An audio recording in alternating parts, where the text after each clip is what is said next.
Isa ka bang SSS pensioner? Magandang balita dahil simula bukas, December 1 hanggang December 4 ay matatanggap nyo na po ang inyong inaantay na 13th month pay para sa mga SSS pensioners. Kung paano po yan makukuha, yan ating aalamin sa buong video na ito. Hold up.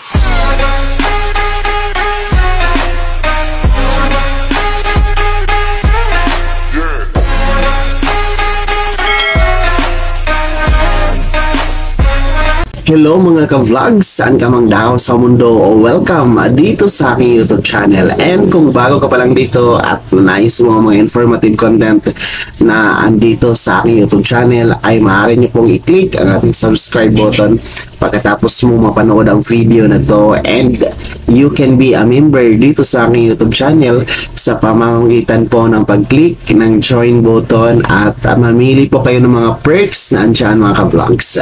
So ito na nga po mga ka-vlogs at mabibigay na po or matatanggap na ng ating mga SSS pensioner ang inaantay na 13th month pay, kung saan ay taon-taon ito, every December ito, inaantay ng ating mga SSS pensioners. And talaga namang inaabangan to dahil naman malaking tulong ito sa ating mga SSS pensioners, lalong-lalo na sa kanilang pambili ng pangangailangan gaya ng gamot at pagkain mga ka-vlogs. So ngayon nga po, since katapusan ngayon ng November at bukas ay December 1 na mga ka-vlogs, ay magsisimula na pong ibahagi or matatanggap ng ating mga SSS pensioners ang kanilang 13th month pay. So, ano ba ang 13th month pay na sinasabi nito at magkano po ang matatanggap?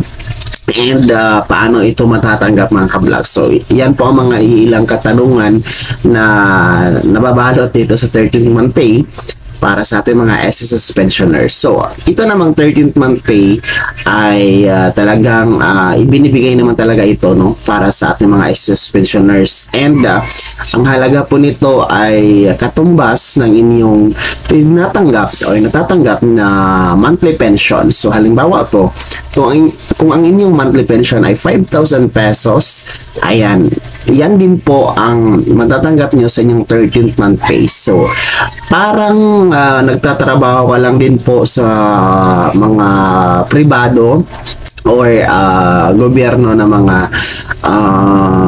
opisina or establishmento mga ka-vlogs, no? Kasi equivalent po yan sa iyong sahod. So, dito naman sa SSS pensioner, kung magkano po yung tinatanggap nyo monthly, no, halimbawa 2,000, 3,000, 10,000, whatever, kung or magkano ba yan ang monthly pension nyo, yan po yung katumbas na matatanggap nyo simula bukas hanggang December 4. So, para po sa mga merong date of contingency na 1 to 15, ayan, matatanggap nyo po ang inyong 13th month pay simula bukas December 1 mga ka-vlogs. And para naman sa mga may date of contingency na 16 hanggang katapusan ng buwan, ay matatanggap nyo po ang inyong 13th month pay ngayong December 4. So, tandaan nyo lamang po ang date of contingency.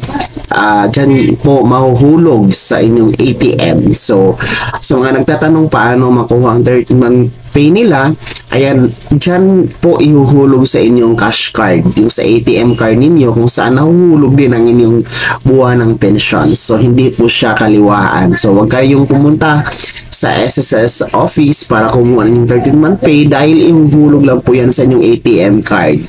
So, i-check nyo lamang po. Depende sa date of contingency mga ka-vlog. So, ulitin ko, kung ang date of contingency ay nasa 1 to 15, ayan, simula bukas pwede nyo na pong mag-inquire sa inyong ATM card. So, sa mga may date of contingency na 16 hanggang katapusan ng buwan ay December 4 po ang estimated na mahuhulog sa inyong ATM card. So, ganun lang po mga ka-vlogs. And harinaway, malaking tulong na po yan sa aming mga SSS pensioners para sa kanilang mga pangangailangan. And take note, para lang po to sa mga SSS pensioners. Kung hindi pa kayo pensioners, ibig sabihin hindi pa kayo nag 60 years old pataas, ayan, wala po tayong 13th month na matatanggap from the SSS ng mga ka-vlogs. So para lang po ito sa mga may edad 60 years old pataas or yung mga retired na mga pensioners na ni SSS mga ka-vlogs. Sana ay naging gabay ang video na to, and kahit paano ay nabigyan na po kayo ng idea and advance Merry Christmas para sa ating mga SSS pensioners. Kung hindi ka pa nakasubscribe dito sa aking YouTube channel, ay maaari nyo pong i-click ang ating subscribe button na nasa baba. Huwag nyo kaligtaan na i-turn on ang notification bell, ilagay mo sa all para updated ka sa mga bagong videos na i-upload ko. And maaari mo rin i-like ang video na to. And pati-follow na rin po ang aking official Facebook page na nasa screen nyo. Muli po ito si Daniel Timpawa na nagsasabing kung tunay kang kaibigan, please, pautang naman dyan. Bye-bye.